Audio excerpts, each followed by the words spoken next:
Super Random Japan. Nani? KKKOK, let's talk about Kei Cars. What do you say? For those who don't know, Kei Cars, or K-cars, are tiny cars. Like, really tiny. While most car enthusiasts know about these little guys, and of course anyone who's been to Japan has surely seen plenty, the average person likely isn't familiar with them. This is because they're not very common in the Western world. Surprisingly, even in countries with narrow streets, they don't get a lot of these.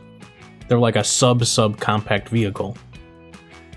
The term Kei is short for Keijidosha, or lightweight automobile.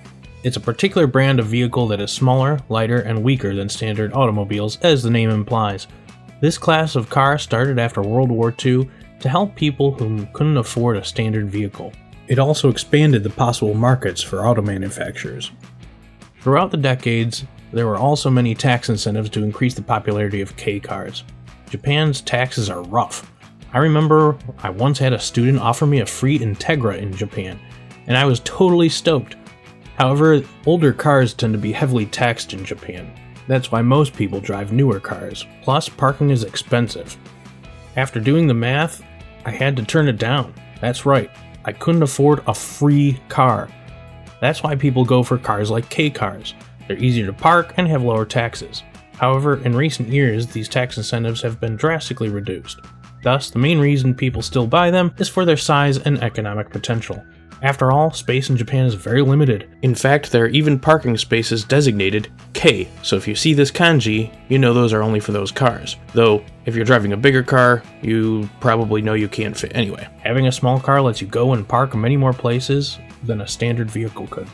Naturally, I was first introduced to Kei cars upon my first visit to Japan. I couldn't believe how common they were, especially since I had never seen anything like them in America. I began calling them lunchbox mobiles, a term I've still never heard anyone really say besides myself, so I'd like it to catch on and take credit for it, even though Kei cars are getting less popular and even rarer is seeing an actual lunchbox these days, I guess. Damn, I'm old. Anyway, Kei cars are notable for their size and their license plates. They get special yellow and black license plates, or black and yellow for commercial vehicles. Even before the color change, they were smaller than regular plates. Their various taxes are still about 30% less than standard vehicles. Japan has excise, insurance, weight, engine displacement, and road taxes. The government seems to be trying to tax them out of existence, but nobody believes they'll truly disappear, especially in Japan. After all, they still make up for almost 40% of the market, and streets aren't getting any bigger, and parking isn't getting any cheaper.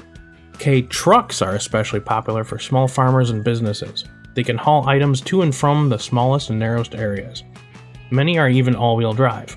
There have even been Kei sports cars like the Honda Beat, Daihatsu Copen, AutoZam AZ1, and my personal favorite, the Suzuki Cappuccino. First time I ever saw one of those, I was blown away that you could actually have cool-looking sports cars in that small of a package. And the name Cappuccino, yeah, I like cappuccinos. I'm a coffee guy, what can I say?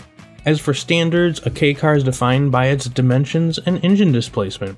Ranging from 1949 to the present, the length has been anywhere between 2.8 meters and 3.4 meters. Max width has ranged between 1 meter and 1.48 meters. Max height has always been 2 meters. Engine displacement has gone all the way from 150cc to 660cc. In the oldest days, it was lower than 100 even. These are essentially equivalent to lawnmower or dirt bike engines, folks. They're typically 3-cylinder turbocharged motors with around 64 horsepower, which was kind of a gentleman's agreement between the companies, but you can mod them to infinity, which doesn't really happen because they have small engine bays. Anyway, they have a top speed between 60 and 90 miles per hour typically. Lastly, the US and Canada recently declared all Kei cars can legally be sold. However, it's still up to manufacturers to decide whether or not they want to. So come on people, everyone tell your favorite Japanese auto manufacturer to start importing their most popular lunchbox mobiles. And remember, I came up with that term. Give me some credit. If they don't understand though, then totally just say Kei car. Sadly, two of the most popular manufacturers of Kei cars are Suzuki and Daihatsu, neither of which are sold in North America anymore. So, we need to plead for the whole company to come back. So, get on that, people. In the meantime, I'm going to import a cappuccino. But not really, sadly. I can barely afford a regular cappuccino.